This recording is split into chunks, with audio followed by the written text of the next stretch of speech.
अपने फैंस को ही बता दिया है कि वो ठीक है, खतरे से बाहर हैं, गोली लग गई थी जिसे डॉक्टर्स ने निकाल दिया है। लेकिन सवाल ये है कि आखिर गोविंदा को गोली कैसे लगी। गोविंदा जब मुंबई में रहते हैं तब अपनी लाइसेंसी बंदूक अपने साथ ही रखते हैं। उसी लाइसेंसी बंदूक की गोली उनके पैर में लगी। गोविंदा के साथ ये हादसा कैसे हुआ, इसे लेकर कई सवाल उठ रहे हैं। कई सवाल ये हैं कि हाथ से पिस्तौल आखिर कैसे छूट गई। जो दूसरा सवाल है वो ये कि क्या पिस्तौल अनलॉक रह गई थी कि नीचे गिरते ही उससे फायर हो गया। तीसरा सवाल ये है कि अगर पिस्तौल नीचे गिर भी गई तो गिरने के बाद पिस्तौल का ट्रिगर कैसे दब गया। सवाल ये भी है कि पिस्तौल लोड करके आखिर क्यों रखी गई थी। सवाल ये भी है कि अगर पिस्तौल लोड करके रखी थी तो इसके पीछे की वजह क्या है। गोविंदा सुबह सुबह कोलकाता जाने की तैयारी कर रहे थे। उससे पहले उन्होंने अपनी पिस्तौल की सफाई की, ड्रॉर में रख रहे थे, लेकिन ड्रॉर में रखते वक्त वो जो पिस्तौल थी वो नीचे गिरी, फायर हो गया। अब सवाल यही है कि लोडेड पिस्तौल की क्या सफाई की जा रही थी, और अगर पिस्तौल लोडेड भी थी तो नीचे गिरने के बाद उस पिस्तौल का ट्रिगर कैसे दब गया कि गोविंदा के पैर में गोली लग गई। गोविंदा को पुलिस सुरक्षा भी मुहैया कराई गई थी। ऐसे में उनके साथ ये हादसा कैसे हुआ है, इसका सच जानने के लिए पुलिस फिलहाल पड़ताल कर रही है।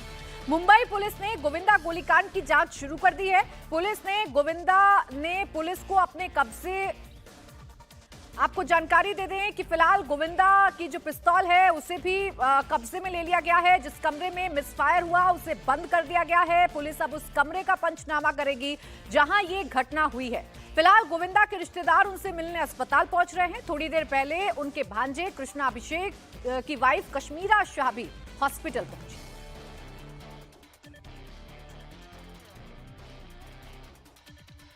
देखिए, गोविंदा की जो हालत है वो फिलहाल स्थिर है। राहत की बात यह है कि गोली निकाल दी गई है, लेकिन गोविंदा को गोली कैसे लगी, अब ये सवाल है जो फिलहाल सबके जहन में है। फिलहाल पुलिस उस पूरे मामले की जांच कर रही है। मामले की जांच में मुंबई पुलिस जुटी हुई है। इस सवाल का जवाब तलाशने की कोशिश कर रही है कि गोविंदा को सुबह सुबह गोली कैसे लग गई। गोविंदा की जो पिस्तौल है उसे फिलहाल मुंबई पुलिस ने अपने कब्जे में ले लिया है। इसके साथ ही साथ जिस कमरे में यह मिसफायर हुआ है या जिस कमरे में यह हादसा हुआ है उसे भी बंद कर दिया गया है।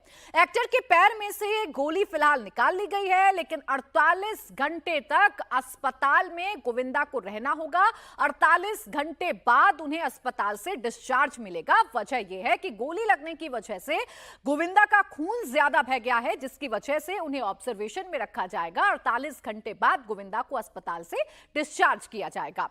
गोविंदा को CRIT केयर अस्पताल में भर्ती कराया गया है।